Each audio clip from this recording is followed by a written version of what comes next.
Lanjutkan untuk yang pembahasan nomor 3. Kalau di nomor 3 itu adalah berkaitan dengan seperti aplikasi di fisika. Ada jarak, ada kecepatan, dan ada percepatan. Jadi perlu diingat kalau di dalam satuan jarak bisa meter dalam kilo. Terus kemudian simbol ada S. S itu menyatakan ini adalah jarak. Ingat ya, dulu di pelajaran SMP atau kalian kelas 10. Nah, kemudian ada V. V itu apa? Kecepatan. Dan A itu adalah percepatan. Hubungan antara S, V, dan A ini masing-masing punya hubungan. Jadi, kalau kita akan mencari kecepatan, itu dengan cara turunan pertama dari S. Kalau kita akan mencari percepatan, simbolnya A, itu adalah dari jarak ini diturunkan 2 kali atau turunkan dari S aksen ini, turunan pertama akan diperoleh percepatan.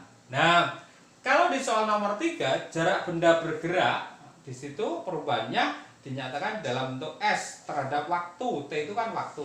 T kuangkat 3 dikurangi 9T kuadrat ditambah 24T minus 2. Nah, pertanyaannya, kecepatan benda pada saat T sama dengan 1 dan T sama dengan 4. Nah, ini kalau kita cari, jadi di sini adalah satuannya bisa dalam, kalau S itu bisa meter, kilometer, tapi di sini tidak diberikan satuan jarak, maka diabaikan, tidak masalah. Kita mengikuti dari soal. Tapi kalau T itu menyatakan waktu. Kalau untuk mencari kecepatan, simbolnya adalah V terhadap waktu, itu adalah berarti S aksen. Nah, berarti S aksen itu berarti kan turunan pertama. Kita cari turunan pertamanya, berarti menjadi 3T pangkat 2 minus 9 kalikan 2, 18T ditambah 24. Nah, ini adalah kecepatan. Nah, kalau pertanyaannya adalah kecepatan benda pada saat T sama dengan 1. Saat T sama dengan 1, nah berarti kita cari V-nya, V1. Berarti kita masukkan 3 kali 1 kuadrat minus 18 kali 1 ditambah 24. Berarti ini menjadi 3 min 18 ditambah 24. 18 minus 18 ditambahkan 3 kan menjadi min 15. Jadi min 15 ditambah dengan 24 berarti menjadi 9. Nah, itu adalah berarti kecepatan pada saat T sama dengan 1 sama dengan 9. Tinggal nanti satuannya. Kalau ada satuan tinggal diikutin satuannya. Terus kemudian saat T itu sama dengan 4, berarti kita masukkan V4.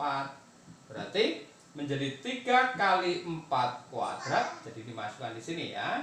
Minus 18 kali 4 ditambah 24.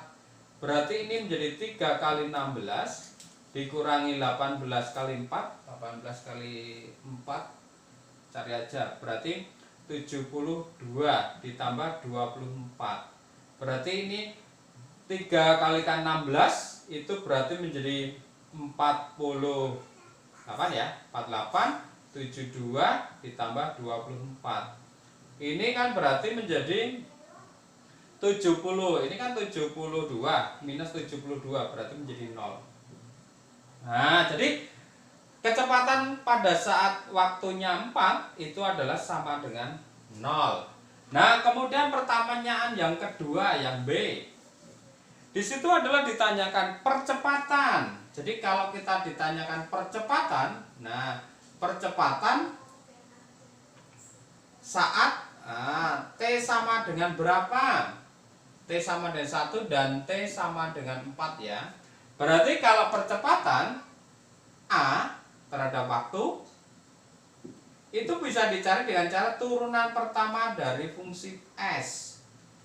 Nah, kalau turunan kedua, ini turunan kedua ya, turunan kedua dari S, berarti kalau V tadi ini V-nya.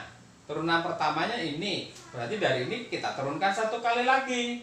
Berarti menjadi 6T dikurangi 18. Nah, pertanyaannya adalah saat T. Jadi saat T itu sama dengan 1, berarti percepatannya berapa? Berarti A1. Kita masukkan di fungsi ini. Berarti 6 kalikan 1 min 18. Berarti 6 dikurangi 18.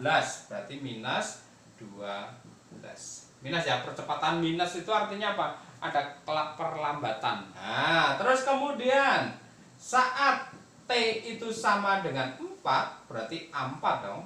Nah, T-nya diganti 4.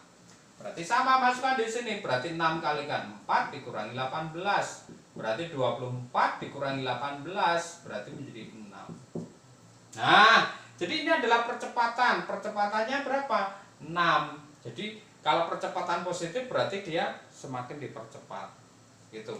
Itu adalah bagaimana kita menyelesaikan kecepatan. Nah, kecepatan itu kan V, kemudian S itu jarak, kemudian percepatan itu sering berkaitan dengan kehidupan sehari-hari. Itu yang nomor 3. Maka saya persilakan untuk belajar lagi supaya kalian bisa memahami soal. Ingat bahwa soal dibaca pahami dengan baik supaya hasilnya dan kalian paham gitu ya. Terima kasih.